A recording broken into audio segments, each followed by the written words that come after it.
Existem duas formas de conquista. Existem duas formas que o homem aceita ser submisso a alguma ordem. Quer saber mais? Nos acompanhe no vídeo de hoje. Em nome do Pai, do Filho e do Espírito Santo. Amém. Ave Maria, cheia de graça, o Senhor é convosco. Bendita sois vós entre as mulheres, e bendito é o fruto do vosso ventre, Jesus. Santa Maria, Mãe de Deus, rogai por nós, pecadores, agora e na hora de nossa morte. Amém. Nossa Senhora do Santíssimo Sacramento, rogai por nós. São Pedro, Julião e Mar, rogai por nós. Em nome do Pai, e do Filho, e do Espírito Santo. Amém. Olá, meu irmão, olá, minha irmã, sejam bem-vindos mais uma vez ao canal Reflexos Católicos. Nós estamos reunidos para rezar, refletir e meditar sobre a vida católica, através dos ensinos que a Santa Igreja nos oferece na Sagrada Escritura, no Magistério e na tradição. Tudo isso para que aumente em nós o amor por Jesus Cristo e a graça da vida cristã. E eu te peço aqui no início da nossa reflexão do dia, o seu joinha, o seu like, isso nos ajuda muito em nosso canal. E também confiando nas graças que São Pedro e Julião nos esclarece. Então vale o joinha, não é verdade? Também se inscreva se você é novo por aqui, se você ainda não é inscrito, ative o sininho. E se tiver algum pedido de oração, algum agradecimento, alguma intenção, deixe aí nos comentários, para que todos nós rezemos juntos na sua intenção. Estamos na série do Flores da Eucaristia, a nossa reflexão diária, no caminho que São Pedro e Julião nos propõe para fazermos, para trilharmos no seguimento de nosso Senhor Jesus Cristo, sobretudo amando a Eucaristia, tendo como Rei nosso Senhor Jesus Cristo presente no Santíssimo Sacramento, considerando ali no seu sacrário, no seu tabernáculo, o quartel-general, a cadeira, o trono do grande Rei que é nosso Senhor Jesus Cristo. E hoje, no dia 13 de outubro, São Pedro e Julião continua a nos falar das virtudes de um grande rei, de como um grande rei pode conquistar o seu povo e como um povo se deixa conquistar pelo rei. Os soberanos revestem de régio aparato as suas palavras e ações, o que aliás é necessário, pois o homem só se deixa governar pelo temor ou pelo amor. Irmãos, nós até já vimos um pouquinho disso em alguma outra reflexão aqui do Flores da Eucaristia. O homem, o ser humano, ele só se submete a alguma ordem, ele só aceita alguma ordem por duas razões, ou por dois motivos principais, que é pelo amor ou pelo temor, pelo medo. Comecemos então a entender como que o temor age sobre nós para que nós cumpramos alguma ordem, para que nós aceitemos algum tipo de submissão. Primeiro, então, nós entenderemos que o temor, o medo, nesse caso aqui da conquista, ele age sobre nós na opressão, age sobre nós na obrigação. E claro, não estou falando aqui só de quando se trata de uma ditadura, por exemplo. Aí nós estamos no extremo da opressão, não é verdade? É o extremo. E quando se age dessa forma, nós somos quase que obrigados a cumprir uma ordem, ou de fato obrigados a cumprir uma ordem. Mas o temor, ele não se aplica em nós só nessas situações extremas. Pode acontecer quando, por exemplo, se tem que seguir alguma lei, se tem que seguir alguma recomendação em que aquele que tem que cumprir aquilo que é pedido não entende aquela lei, ou até mesmo não aceita, não concorda com aquela lei. Só que ele sabe que se ele não obedecer, ele está, primeiro, indo contra a lei. Ele está cometendo uma ilegalidade. E isso gera consequências. Quando nós somos submetidos a alguma irregularidade, alguma correção se abate sobre nós, pode haver punição, pode haver perda, nós podemos perder alguma coisa indo contra a lei, pode haver retaliação, pode haver um constrangimento. Então aí a pessoa escolhe se submeter àquela lei, que até mesmo ela não entende ou não concorda, por saber que aquilo, por conta de um consenso, por conta de uma formação nas constituições, é o certo a se fazer. Ou pelo menos é o que se deve fazer para que se mantenha uma ordem. Então vocês percebem? Aqui também há uma opressão, há uma obrigação. E não necessariamente é no extremismo, claro que não. Nós precisamos cumprir as leis para que haja uma ordem nas coisas. Então aqui, por mais que em algum momento ou outro não se concorde com alguma lei, não se concorde com alguma norma, é preciso cumpri-la porque se sabe que é o certo. E ainda que tal norma esteja errado, eu me lembro de um padre falando isso, citando algum santo, mas eu não me recordo qual santo, né? Falando sobre a obediência. Duas coisas, né? Primeiro, que nós devemos ser obedientes de fato. A obediência é uma grande virtude, mas aquilo que é contra a verdade, aquilo que é contra nosso Senhor, nós não somos obrigados a obedecer, porque de fato é contra a verdade. É uma obediência inútil, é uma obediência que nos leva ao erro. Nós não somos obrigados a cometer o erro. E também, quando nós queremos ou quando nós achamos que é preciso que se mude alguma lei, que se transforme alguma norma porque aquela norma não está mais adequada, é impossível, ou pelo menos é muito difícil que se tenha razão na modificação daquela lei se não se tentou viver aquela lei, vivenciar. Então, por exemplo, eu sou contra determinada lei do meu bairro ou da minha comunidade. Vamos pensar assim, determinada norma. Se nós não tentarmos viver aquela norma e provar que aquilo não dá certo, perdemos a autoridade de contestar aquilo. Vocês entendem?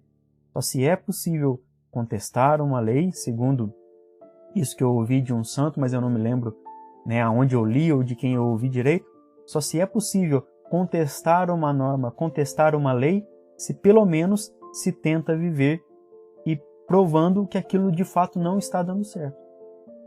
E aí há todo o processo de convencimento.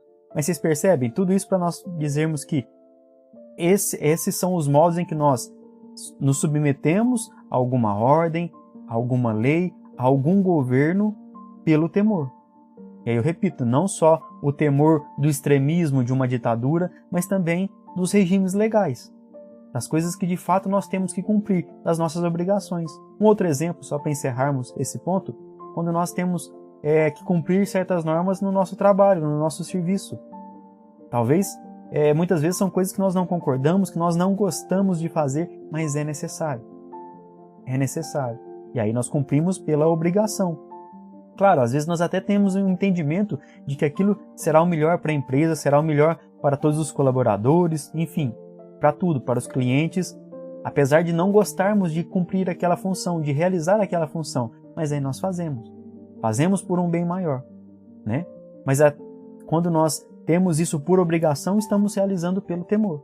Eu repito, não é o temor do extremismo, que também existe, temor das ditaduras, que também existe, mas não é só nos extremos que nós agimos pelo temor.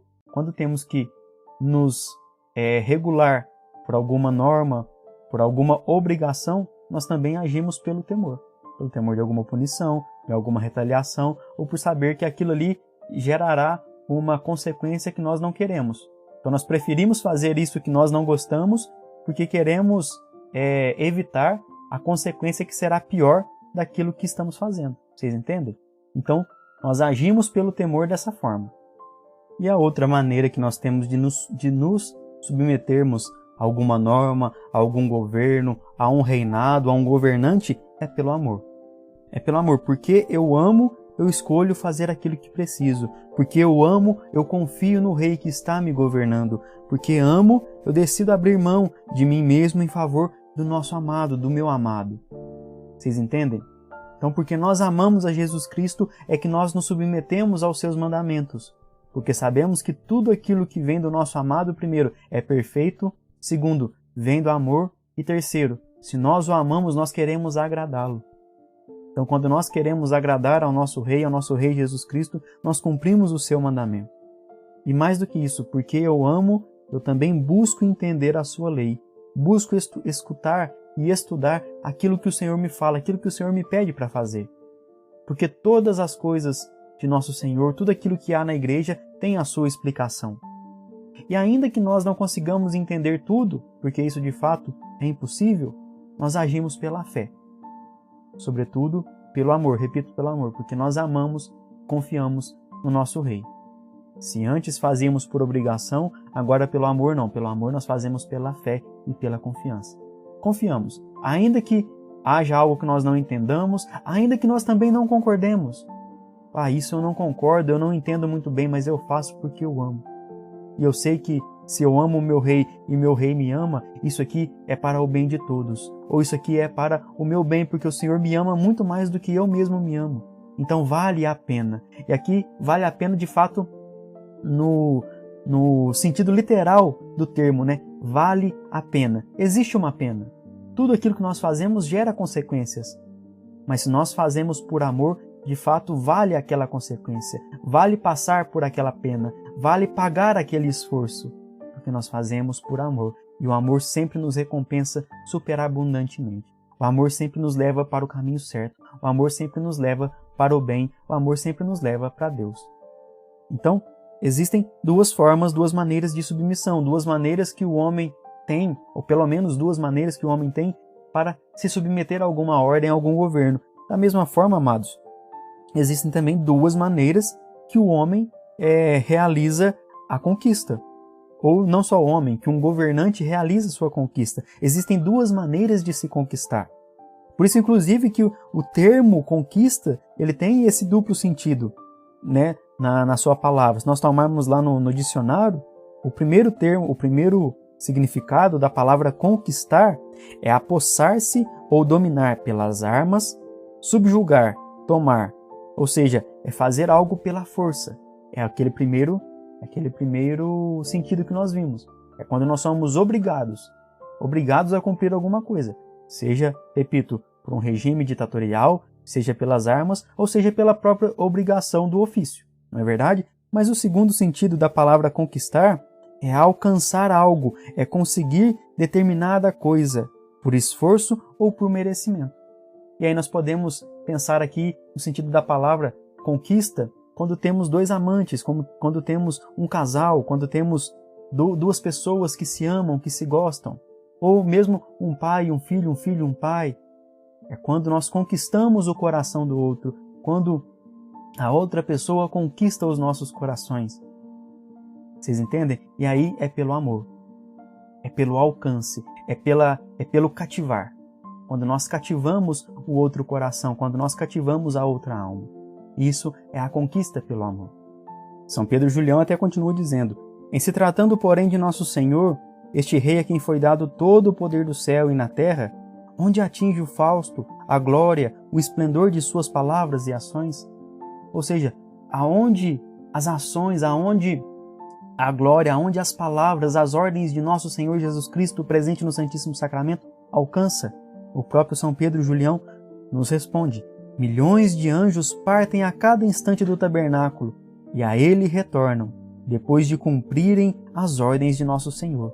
Então os anjos são aqueles fiéis guardiães do Santíssimo Sacramento. É por isso que em muitas capelas do Santíssimo existem lá dois anjos, não é verdade? Com as luzes, com candelabros, fazendo o velar de nosso Senhor, velando nosso Senhor Jesus Cristo, não é assim? Então São Pedro Julião está aqui nos explicando.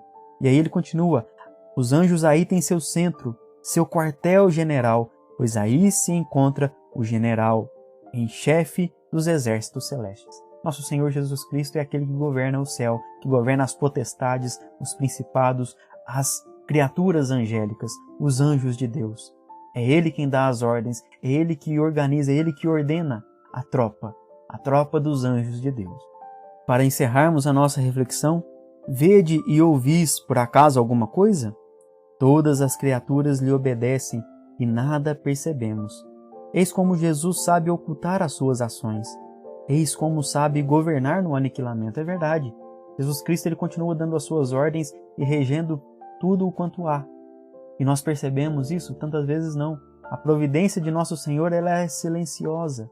Ela vai, até mesmo conosco, ela vai nos ordenando, nos encaminhando por caminhos que nós nem mesmo entendemos, compreendemos no momento. E aí quando passa o tempo nós entendemos: nossa, ali foi a mão de Deus a agir sobre mim. Agora, sobretudo quando vemos na natureza, quando vemos de novo os anjos de Deus cumprindo as suas missões, o Senhor governa no aniquilamento, governa no esvaziamento, governa no silêncio. E os homens que têm autoridade sobre outros julgam ter algum valor, falam em voz alta, em tom enérgico, pensando que assim impõe as ordens com mais eficácia. Enquanto Jesus Cristo, o perfeito governante, o perfeito rei, o rei dos reis, governa no silêncio, governa no amor, tantos governantes no nosso tempo, aqui da terra, governam pelo cargo de poder. Governam tentando demonstrar poder, com voz alta, com voz enérgica.